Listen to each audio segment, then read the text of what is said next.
Hello, everyone. This is Jonathan Shihaoji. I'm going to present our paper towards bridging the performance gap of joint energy-based model. So here is a 1-minute summary of this paper. Joint energy-based model trains one single model for image classification and image generation. However, there remains two performance gaps. One is classification accuracy gap compared with the softmax classifier. Another one is the image generation quality gap compared with the GAN-based approaches. So this paper introduced Sadajem to bridge both gaps.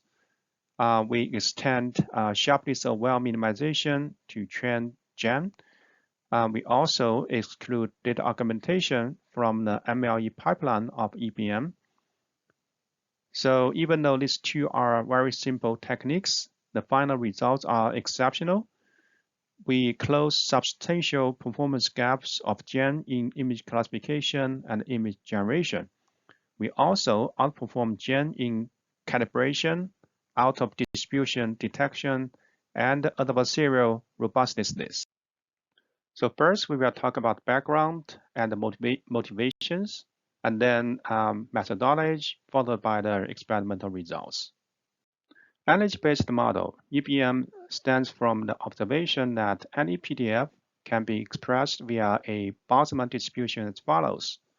So we have an energy function, E of x, and x can be, for example, image, and the E function will spit out the scalar, and then we take exponential divided by partition function. Then we will have a valid density function. So now given data, we want to estimate parameter theta, and we can use MLE, right, which is maximum likelihood estimate. So we need to compute the gradient of log of P of x respect to model parameter theta, which has basically have two terms. The second term is the expectation with respect to the training data set, and the first term is the expectation with respect to the sample from the P of x. And then we need to do sample from P of x, and we can use SGLD, which is the stochastic gradient Langevin dynamics. We have an initial sample from a simple distribution, such as Gaussian or uniform, and then we have an iterative process to improve the sample by using this noisy gradient update. And essentially, we have this implicit image generator. So as we can see, this closely resembles the objective of GAN. We have real data, we have fake data, we fit both data to this discriminator. In this case, it is the energy function. And we also have a generator based on the energy function. So that's why in energy-based model, we have one single model that serves as discriminator and generator. Secondly, joint energy-based model, GEN, reinterpret the standard softmax classifier as EBM. So here's the plot from the GEN paper. So we have image, feed that to a neural network, and then we have a logits, and then feed to a softmax layer, and then we can do classification. So this is a standard image classification pipeline. So what the GEN paper shows is that the logits can be used to define a density function. And specifically, the energy function is equal to the log sum exponential of logits. And the GEN maximizes the log of the joint density function, which has these two terms. The first term is cross entropy for classification, and the second term is the MLE training of the EBM. So finally, GEN can do classification and also to generate image. However, GEN trained model has two performance gaps. One is the classification accuracy gap with respect to the standard softmax classifier. The second one is the image generation quality gap with respect to the state-of-the-art GAN-based approaches. So our hypothesis is that both performance gaps are the symptoms of the lack of generalization of GEN-trained models. So here is the plot of energy landscape of different models trained by different approaches. So this is for the softmax classifier. This is for gen-trained model. So as you can see, gen-trained model has a very sharp landscape, as you can see from the scale of the y-axis from 0 to minus 200. So this is the landscape of our model, which is much smoother, as you can see from the scale of this y-axis. To close these two performance gaps, we introduce Sadajem, which contains two main components.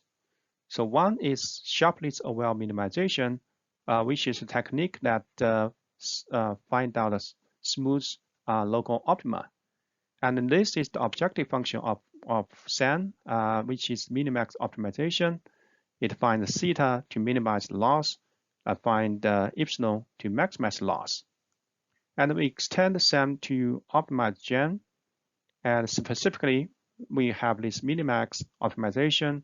We find theta to maximize the joint density function. We find epsilon to minimize the joint density function. Secondly, we exclude data augmentation from image generation pipeline. Data augmentation is a pervasive technique today for deep learning. However, we can recognize some negative impact of data augmentation techniques, such as random cropping and padding.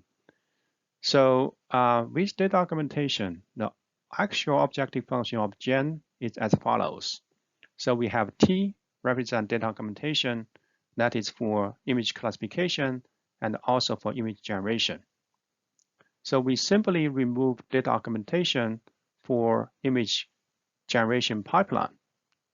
And this can be implemented efficiently by using two data loaders.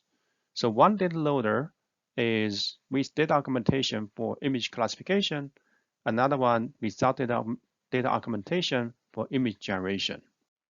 Finally, let's quickly go over the experimental results. We validate our algorithm on many tasks. First, on this hybrid modeling task. We train a wide ResNet on CVPR10 with different approaches, such as our method, gen-based approach, EBMs, softmax classifier, and GAN-based approaches. Compared with gen-based approaches, we improved accuracy, classification accuracy by 2.5%, and we dramatically improved the FID score from 37 to 11.4. Compared with the standalone classifier, we basically closed the classification accuracy gap. We also substantially closed the image generation quality gap. And similar results on CVPR100. These are generated samples from our approach. So as you can see, the image quality is pretty decent. So these are the calibration results. We compare with the softmax classifier, GEM, GEM++, and approach. So as you can see, our approach has the lowest expected calibration error. So this is the out of distribution detection results.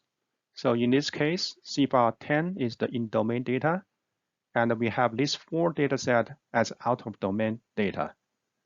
And this number is the detection rate. So as you can see, our method has the highest detection rate for OOD detection. We also evaluate the robustness of our model under this PGD attack. So x-axis is the attack strength, and the y-axis is the classification accuracy. The blue is the softmax classifier, orange is the adversarial training, and the red is our approach. So as you can see, our method also improved adversarial robustness compared with GEN. So finally, we have this ablation study to show the contribution from these two components. So the main result is in this rectangle. If you only apply SAM, then we can improve accuracy and also FID score. If you only apply data augmentation, then it has dramatically improved FID. If we apply both which is our final algorithm, we have the best performance. So here's the conclusion. So we introduced Sadajem to bridge the classification accuracy gap and generation quality gap of GEM. So we basically introduced two techniques, SAM to train a GEM model, and also excluding data augmentation from image generation pipeline. Our experiment verified the effectiveness of these techniques and in image classification, generation, calibration, OOD detection, and adversarial robustness. As for future works, the main challenge of EBM today is its computational intensity, which is bottlenecked by SGLD, not by SAM. So for the future, we would like to extend EBM for large-scale benchmarks with high-resolution images, such as ImageNet. Thank you. Please check out our code and see you at the post session.